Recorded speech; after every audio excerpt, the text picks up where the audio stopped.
This is part 3 of the Grievance Manager tutorial series. To recap part 2, we started a new case and we entered the grievance information. You'll see on my screen I still have the grievance information up here. So now let's get into the next phase of the new case, which the next step, I guess I should say, which would be entering the issue itself. So you'll see on the toolbar here at the top, under main menu, we have this open cases button. We're in the open cases now. We have a summary here, which we don't have anything really entered. We'll come back to that to show you what the summary shows. As you can see, grievance is highlighted in yellow. That's because that's the page that we're on now. So the next step is going to be the issue. We're going to click on the issue button. Now this is where you're going to put in basically what happened. So in this case, we're going to start, as we said previously, everything works left to right, top to bottom. If you're using your tab key, so the status is open, we're going to tab to the grievance type. We're just going to say this is a contractual grievance, so we're going to click contract. Article or section violated. So in this case, I'm going to reference, again, I'm pulling off the American Airlines mechanic and related contract just as a reminder from the previous video. So we're going to say for the first article, this is going to be a field trip violation. So we're going to say Article 19, and we're going to say paragraph P. Now we're going to tab over to the second article selection section. Now, if you had another article that directly related to this grievance, you could put it in here. In this case, I'm going to reference Article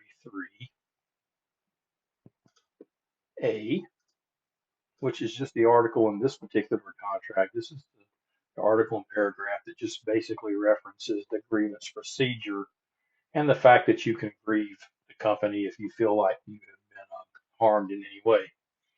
So we're going to leave the third article section. We're going to leave this over here blank, and we're going to go to management's name. So in this case, we're just going to call him.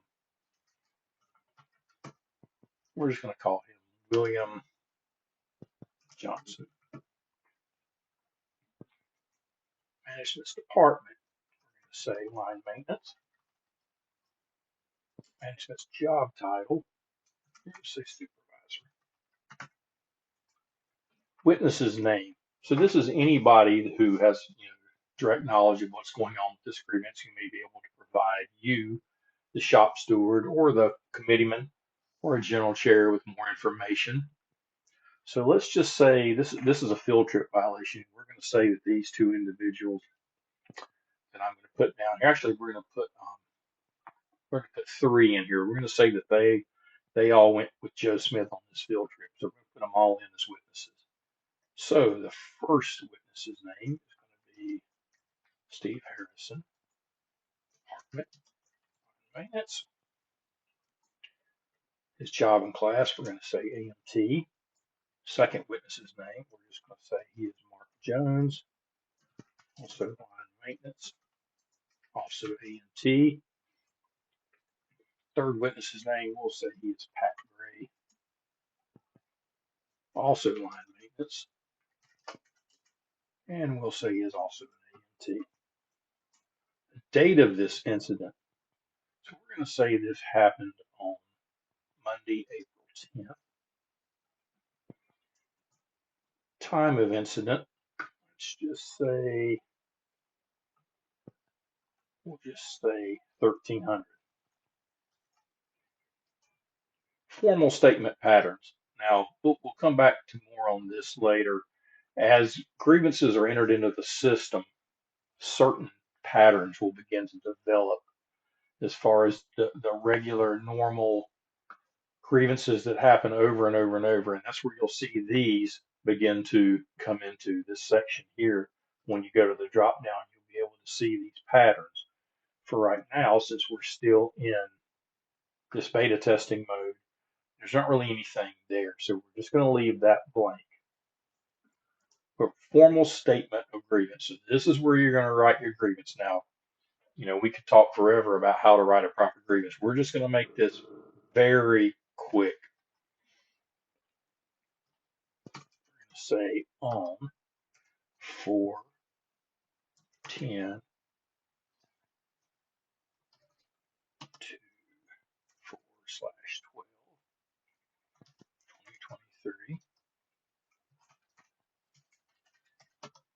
Grievance Joe Smith on a field trip to, we'll just say Norfolk, Virginia. On returning from this field trip, Joe Smith discovered he was not paid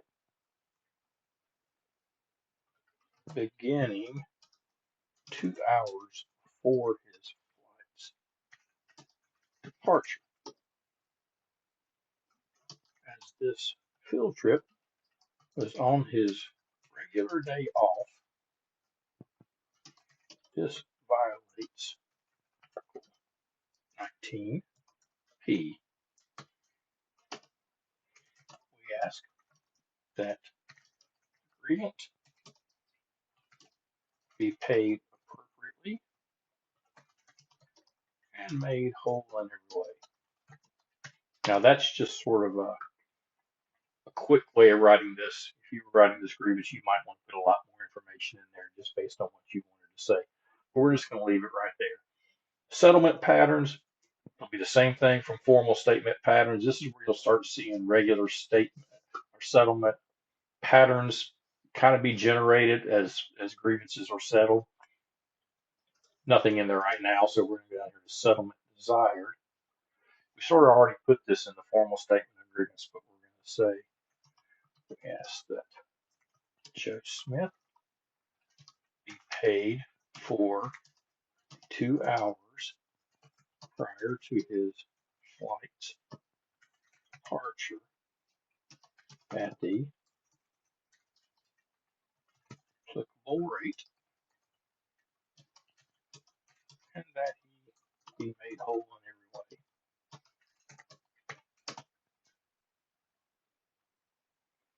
way. And we're going to, now, one other thing here, related case document. Now, if there was something you wanted to put in here, maybe you had a work brain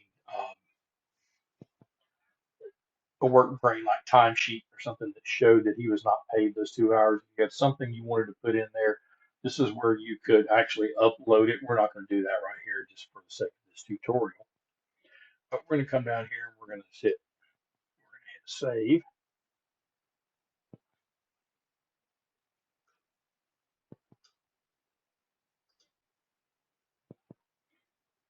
And now the issue is all plugged in here. On the next video, we will go into the investigation portion.